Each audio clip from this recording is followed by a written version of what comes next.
quando eu acho que Jujutsu Kaisen já teve o melhor episódio da temporada, a gente chega em outro muito mais visceral e que conseguiu dessa vez melhorar, acredite se quiser, muitas cenas em relação ao que tínhamos no mangá.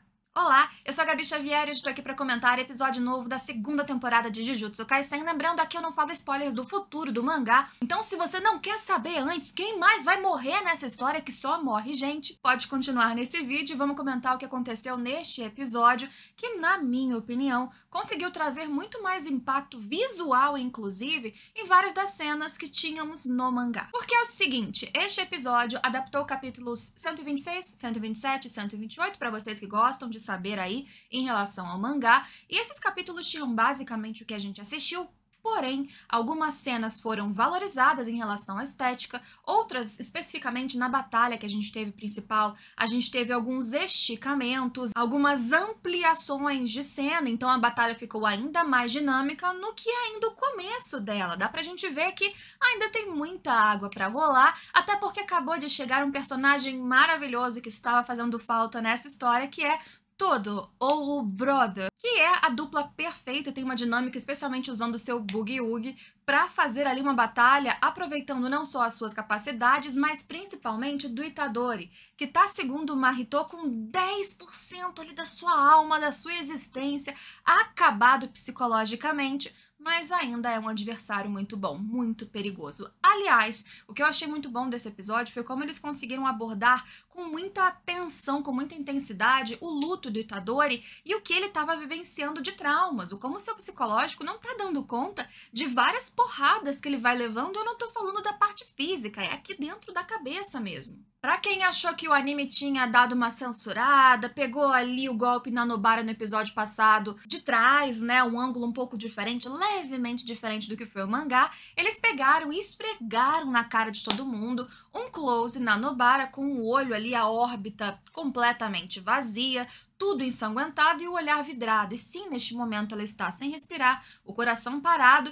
E eu sei, o episódio, o mangá, as pessoas assim que liam desde anos atrás se pegavam, né, se seguravam em algumas linhas para dizer que Nobara não morreu ali, mas já vou dizendo para vocês que só o que a gente pode fazer neste ponto é especulação. A gente já chega nesse ponto, vai dizendo aqui embaixo o que você acha. Nobara tá viva? Tá morta? Mas na minha visão, esse impacto visual do close da Nobara mostrando com detalhes, o que provavelmente, eu não sei se eu posso colocar aqui no YouTube, o estado físico dela, mas ele transiciona disso da melhor maneira possível. Isso já acontecia no mangá, que é abrindo tudo isso com um flashback. Parece aquele tapa, né, na nossa cara, porque a gente abre o episódio vendo a Nobara sorrir em um tempo em que as coisas não estavam caóticas em Shibuya.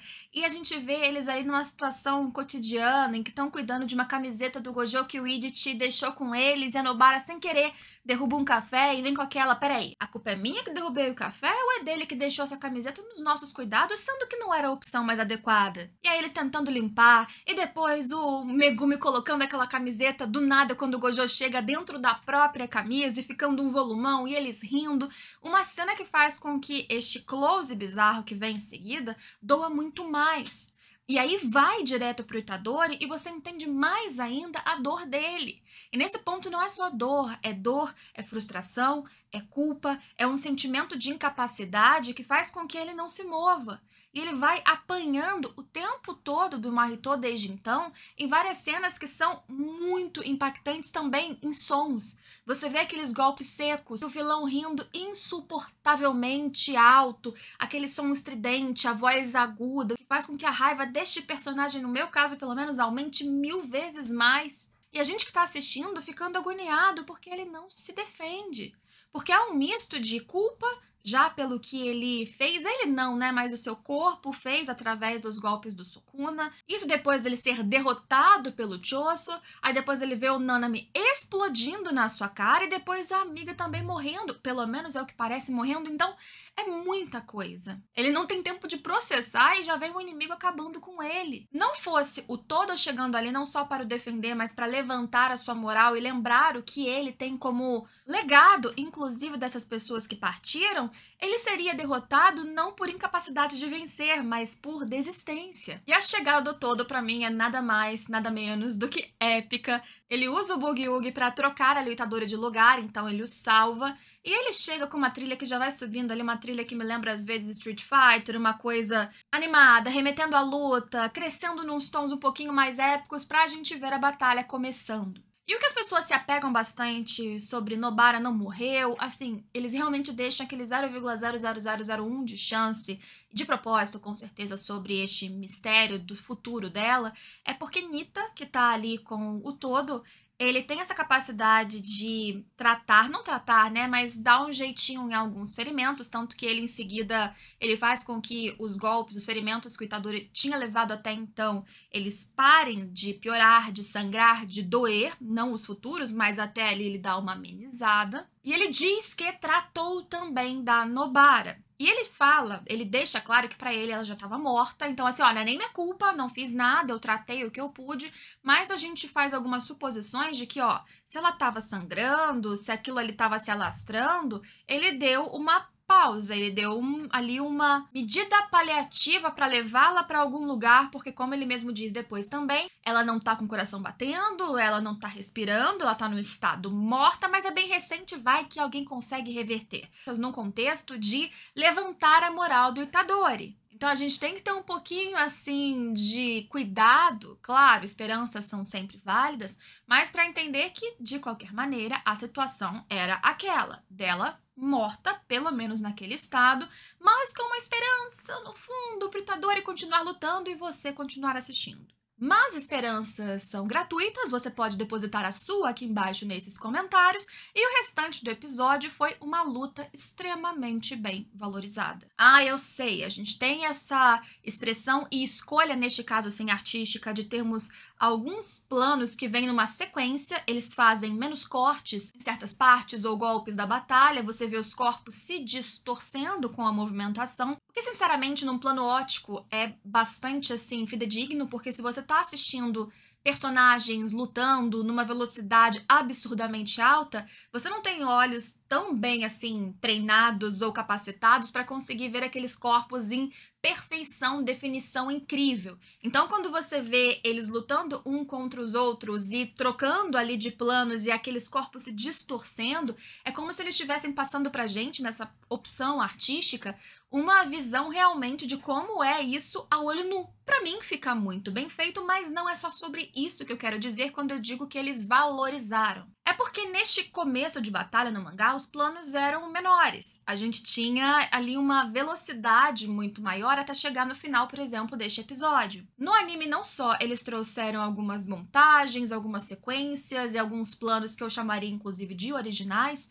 mas eu acho que eles deram uma impressão de maior tempo nesse breve trecho de batalha do que quando eu li isso tudo nas páginas. E eu fico muito angustiada porque eu estava exatamente nesse cenário, nessa estação, neste local, há pouco tempo atrás. Inclusive, lá embaixo, onde estava Gojo, postei um pouquinho uma prévia do que vai ser o vlog disso lá nas redes sociais hoje, então me sigam em @xgabixavier. Inclusive, se você tem vontade de conhecer este local em que eles estão lutando, Shibuya como um todo e Japão, a gente tem vagas abertas e limitadas para o próximo grupo que já acontecerá em 2024, dessa vez na primavera japonesa, com sakuras, Monte Fuji, várias cidades incríveis, num roteiro sensacional e que se você também é fã de Demon Slayer, eu sei que tem rixa de um anime contra o outro, enfim, vai ter atração e parque específico de Demon Slayer neste roteiro também. O link tá aqui embaixo e qualquer dúvida é só falar comigo nas redes sociais ou de preferência com a Grande Rota, que é a nossa agência parceira.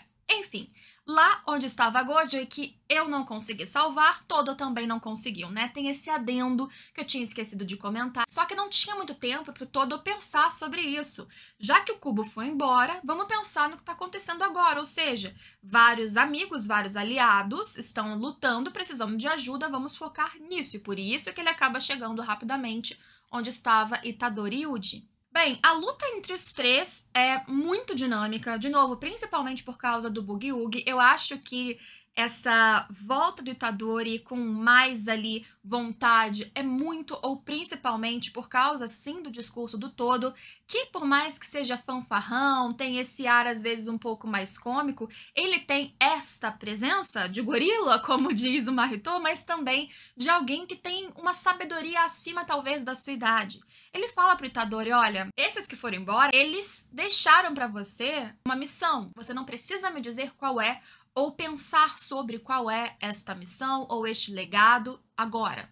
Mas essa é uma pergunta que todo feiticeiro Jujutsu precisa fazer, mesmo que ele não possa parar enquanto pensa sobre isso. É quase como se fosse um fardo que cada um deles carrega, que é continuar o legado daqueles que foram. Se eles não continuam, se eles não seguem em frente, toda a existência desses que partiram ao longo do caminho, ela perde o significado.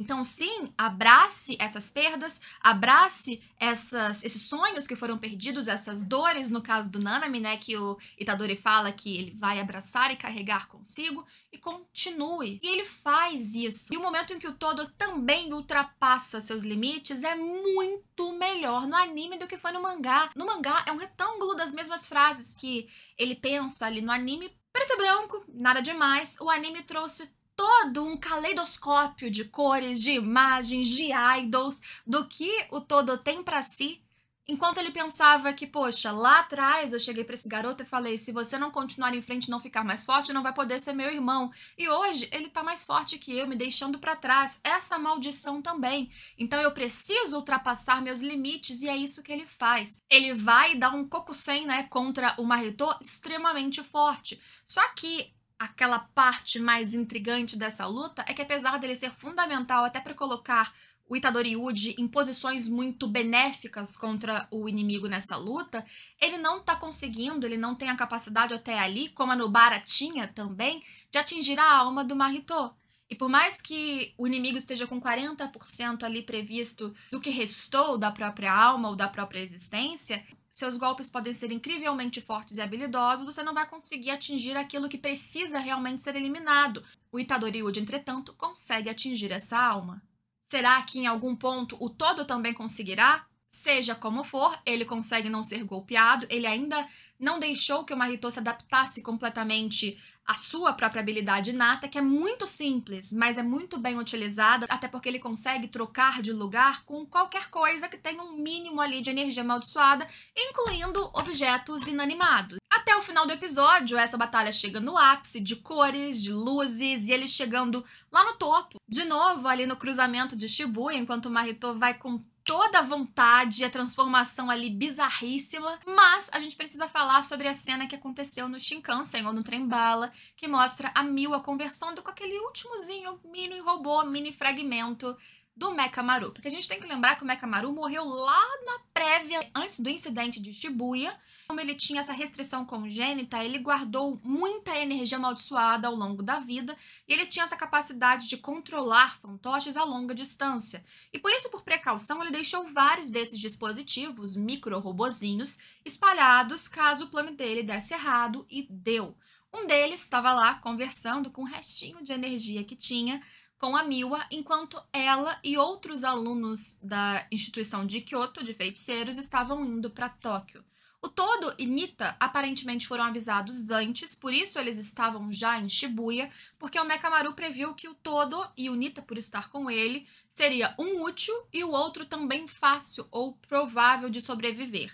Ele fez com que os amigos dele estivessem em missões exatamente no dia 31 de outubro, para que eles não fossem deslocados rapidamente para o incidente de Shibuya. Sobretudo, com certeza, como ele diz ali, ele queria proteger a Miwa. Ele basicamente se declara. E, de novo, essa cena ganhou um glow, assim, uma cor mais soft, uma textura, um blur, um desfoque, uma atmosfera de sonho. E é muito bonito eles terem feito isso, porque é um momento de despedida da Miwa com o Mekamaru. Então tem essa aura de sonho meio etérea, enquanto ela está ali num simples Shinkansen, mas a conversa deles tem um ar de despedida, de romance, mesmo sendo num luto absoluto, porque inclusive ele já morreu. E ela chora e as lágrimas são pesadas, depois que corta a cena para os outros alunos que estavam ali escutando nas divisórias que tem entre vagões de Shinkansen, a gente ainda escuta o grito dela ecoando, aquela dor, e eu sofro. Eu falei pra vocês que no anime achei a luta confusa, então não consegui sentir aquela dor da despedida, mas do mangá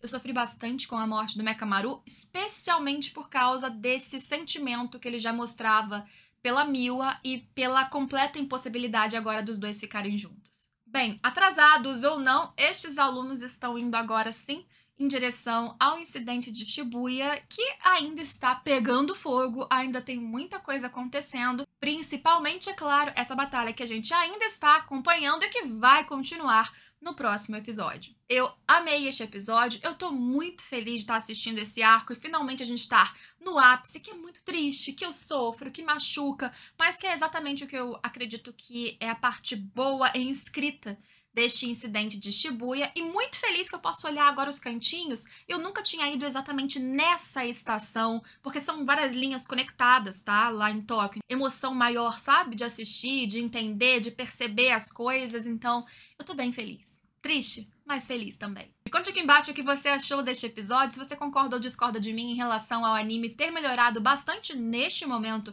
a percepção que a gente tinha dessas cenas no mangá. E espero vocês em todos os próximos vídeos de Quintas das Maldições ou de vários outros vídeos falando de animes e mangás aqui no canal, ou vlogs do Japão, mostrando coisas como recentemente, inclusive, Café de Jujutsu Kaisen e várias outras referências para você que gosta deste e vários outros animes. A gente se vê por aí. Tchau, tchau!